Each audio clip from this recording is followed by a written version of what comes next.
What a day, and now it's time for the fiesta on the Corona Post Show here at the Surf City El Salvador Pro, presented by Corona. Punta Roca came to life this afternoon. It went sheet glass, the waves were pumping. Now I get it. It's just like Jeffreys Bay. Absolutely perfect for some of the heats of the year to set up an incredible semifinal matchups for the men and women for finals day. Thanks for watching the Corona Post Show. Joe Trepel, Laura Enover, and Mitchell Salazar. Mitchell, you always have great phrases in Espanol. Give us one to sum up the day. Excelente día, José. Qué manera de finalizar el día. What a way to finish this day. And I would have to say that Punta Roca really delivered in the last couple of hours we had here of sunlight. Laura, how does the energy lift when the waves start pumping at an event?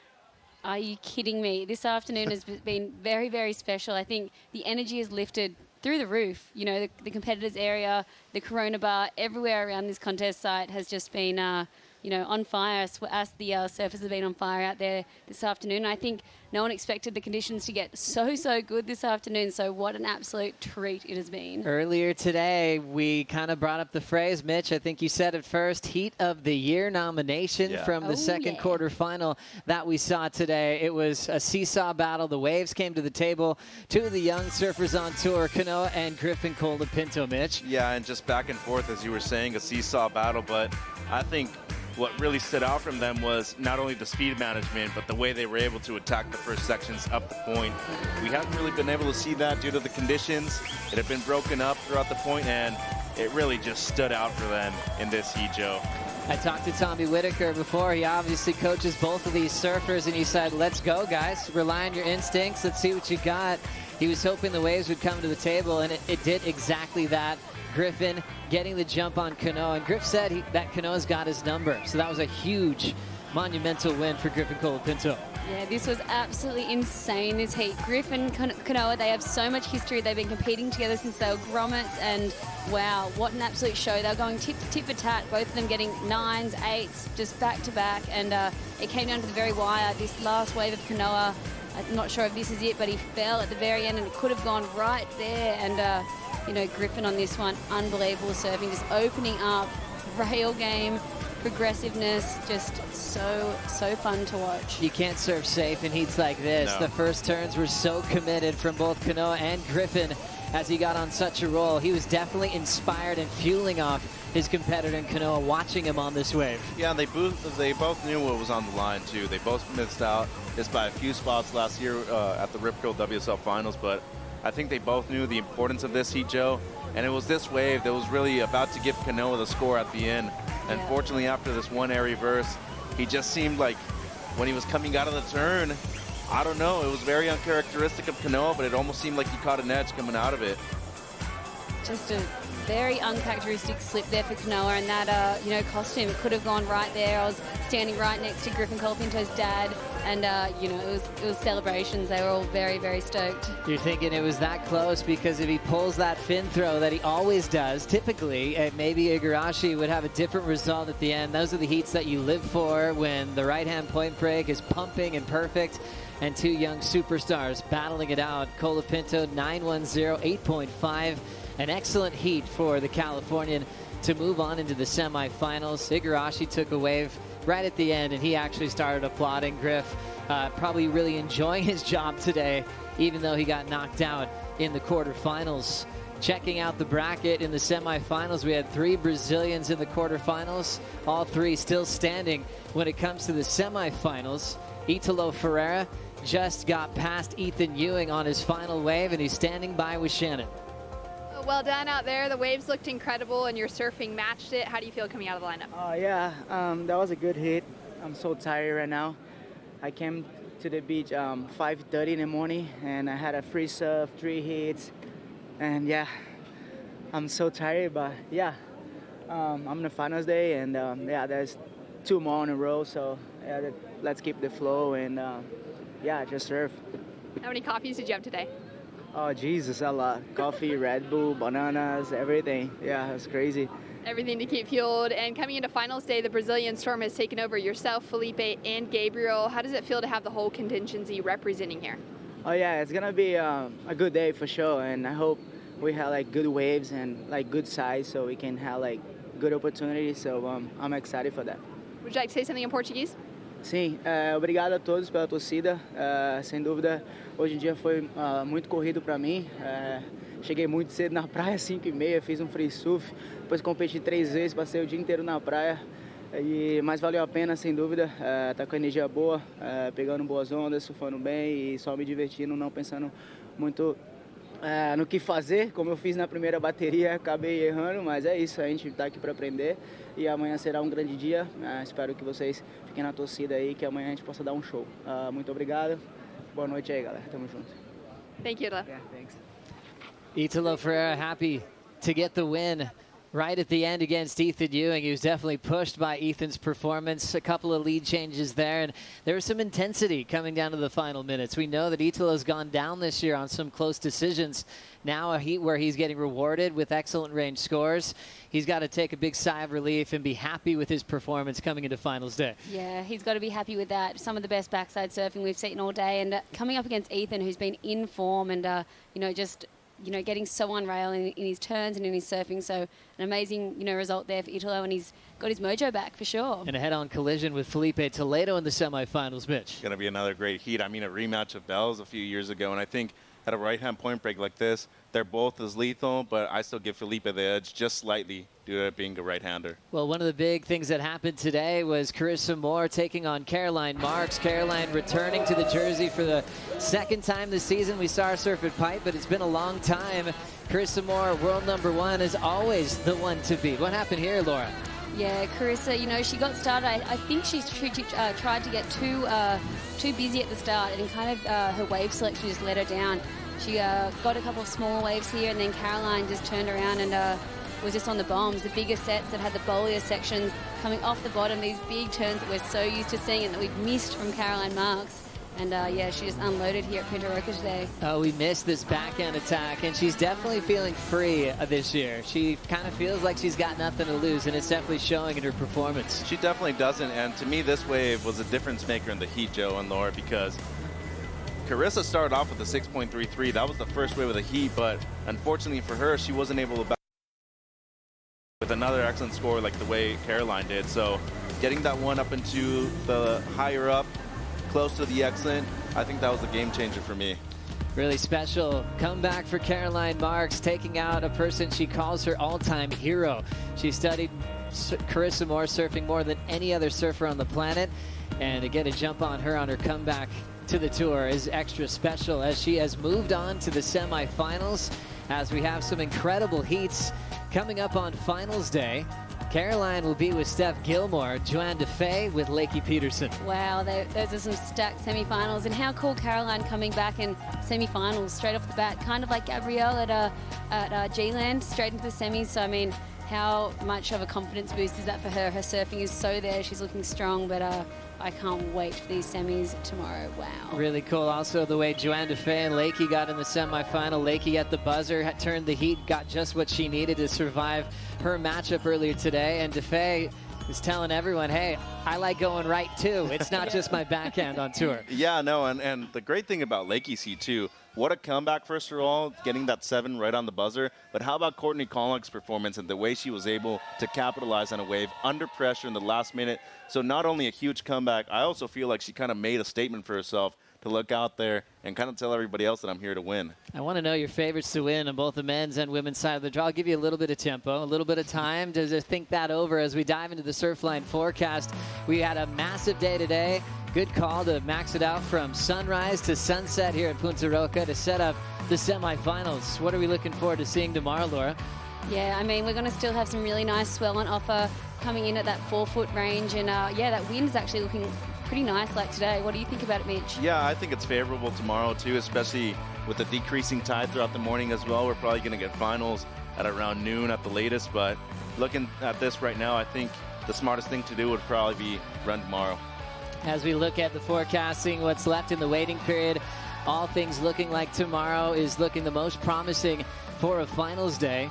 Big thanks to Surfline for letting us know when to call it off and when to call it on, and the overlapping format being a true hero in today's competition. There was a lot of action and a lot of stories to digest. I think we had 24 heats today. It's been a huge, huge day. We got down here at 6 a.m. and yeah, everyone's, we can hear in the background, is still partying out there. It's, you know, the vibes are high down here at Punta Roca. Fiesta time. Obviously the big story as well. Number one, Charissa Moore knocked out of the event, so things are looking interesting there in the final 5. Also, Jack Robinson, his role stopped here today from back-to-back wins as he was number 2 coming into this contest. Yeah, no shame in losing to the former 3-time world champion, right? The current world champion in the water too, but how about the comeback from Gabe? At least 2 semifinal finishes, and what a way to start off his back end of the year if he gets a win here at Punta Roca too. Time for the daily top 5 here on the Corona Post Show. Fresh out of the water from that victory against Ethan Ewing, the 2019 world champ. Incredibly clutch with his performance, turning in a 17.47 combined total, Laura. Oh, wow. Look at this wave. It looks like Indo or something, but no, it's Punta Roca. It's so clean and glassy. That second turn, the blowtail there, I cannot believe. All 3 fins out of the back and back of the wave, and, you know, insane surfing here by Italo. This is what we're used to seeing from him, and, you know, that with 3 minutes to go, I think it was, he got his second high 8 and turned the heat. What a cracker. That's such a bomb of a section, too, to have that much commitment to drift the fins and then go over the roof on the transition to the flats. His back end was absolutely switched on, and it had to be to take out Ethan Ewing, Mitch. Yeah, and he's looking for his first CT win this year, too, so what a way to do it. It would be here at Punta Roca on his back end, similar to his wave back home in Bahia Formosa, Joe. That's exactly right. Coming on number 4 on the top 5, Stephanie Gilmore, looking like she's having a blast on her visit to Punta Roca. Glassy conditions, a right-hand point break. Perfect recipe for Steph Gilmore. Yes, Steph is back. She had a little grin about her when we were talking in G-Land about coming here to this right-hand point, and she absolutely delivered today. She, you know, it's what we're used to seeing from her, these big open-face calves on rails, so stylish, so strong, and just picking the eyes out of these waves and putting her board in the perfect places. So, I mean, I'm just loving seeing this side of Steph back. You know, it's been a pretty wild year for her this year, and she's been in a spot she hasn't been before. Number 3 on the top 5, world number 1, Felipe Toledo. Can do whatever he wants on a point break like this, Mitch. Yes, he can, and he's been the king of Africa a few times before. He's looking to be the king of Central America here, Joe, at his first event at Punta Roca. But when he paddled out this afternoon against Callum Robson, he really demonstrated and proved why he's the favorite to win this event here at El Salvador. Really impressive to see how much he can just change up, switch gears, and against Callum was a rematch of the Bells final, and it went the same way with him being victorious. He had every Brazilian in the Red Bull athlete zone cheering him on. When he didn't need to do an air at the end of the heat, he launched the biggest one out of that matchup, and it had a warm reception. Number 3 on the top 5, Lakey Peterson, buzzer beater to stay in the draw. Oh, wow. Yeah, 16 seconds to go. She got this wave. And, you know, the heat hadn't been going her way. You know, she only had pocket 5s, and literally 10 seconds, 15, she took off and just 3 big turns to get the 7.5. You heard the announcement of the score, right back to business as we see number 1 from the day, Griffin Colapinto, still clutching his performance, Mitch. Yeah, and so far to me this is the heat of the year, Joe, against Canoa, but getting a score in the 9s right here, just an excellent performance. And what I think that Griffin has above everybody else so far is the degree of difficulty of these turns combined with these beautiful arcs that he presented on his 9-point ride. Just impressive surfing, more importantly, consistent surfing throughout the 3 heats he surfed today. Special role for Griffin Colapinto. He's felt 1 victory earlier this season, and he's got that kind of form. Had definitely a few clutch performances to make it this far, but one of the best battles we've seen all season. Kind of up there with the Joao Chianca battle back at Bells. It'll be in the mix for the rest of the season as we prepare for finals day. Laura, you got a winner on the women's side. I'm going to have to go for Steph, just with the 8-point ride she's been dropping. And if we see conditions like this tomorrow, I think, you know, the calves that she's doing are, yeah, pretty unbeatable in my eyes. Mitch, on the men's side. I'll go Felipe. I'm sticking to my guns here. I think he's going to end up being the champion tomorrow. Pretty special. Make your picks at home and join us first thing in the morning on WorldSurfLeague.com for the official call for finals day at the Surf City El Salvador Pro, presented by Corona. We are at Punta Roca, the site for the Surf City El Salvador Pro.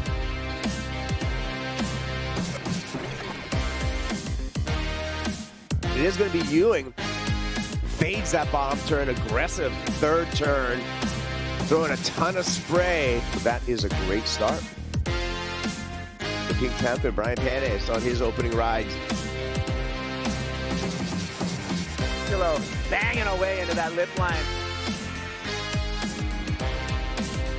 Matthew McGillivray. Does that clean reverse, so great wave from Maddie McGillivray. Nice clean wrap to kick this one off for Griff. Inside bowls looking fun for Colapinto. Snaps it off the lip. Yeah, it's 1 year at a time. Yeah, Geordie's option. That first straight there was super fun to watch him unveil that first maneuver. Goes into that carve. Look how this wave just stands up and falls and just really offers them more sections to work with. Coming up in the men's round of 16.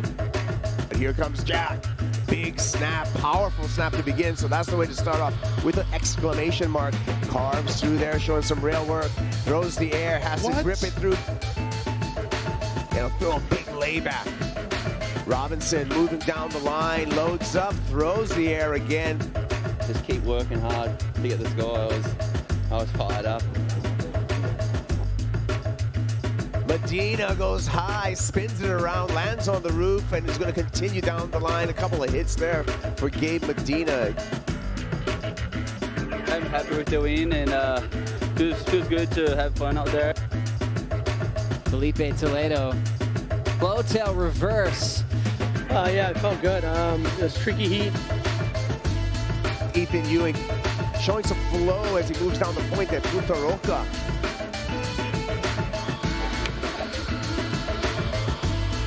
Italo Ferreira hooking on the backhand. Ferreira off the bottom again. Delays it before another big fin throw hook. Thinking about the final five picture, how much did that win mean to you? Yeah, it's a long way to the final five, you know, but yeah, I just think like heat by heat. We're into the quarterfinals. Joanne DeFay up against Sally Fitzgibbon. Joanne DeFay now having a look here. Nice vertical turn to start. She'll put that finish on. Just happy to make that one, and Sally or others, I just try to do my job right. Lakey Peterson with priority. She's chasing a 7.06 to get the advancing position to the semifinal. She is so hungry. Yeah, it's just nice to get the opportunity. Here we go, Caroline Marks. Marksy on the backhand and those powerful top hooks.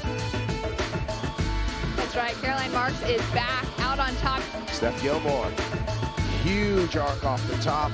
Long John bottom turn, another signature arc from Steph Gilmore. Really stalls, puts herself in the power pocket. And Gilmore continues to slash away at Punta Roca. This copyrighted event broadcast is produced by the World Surf League for broadcast around the world and may not be retransmitted, reproduced, rebroadcast, or otherwise distributed or used in any form without the written consent of the World Surf League.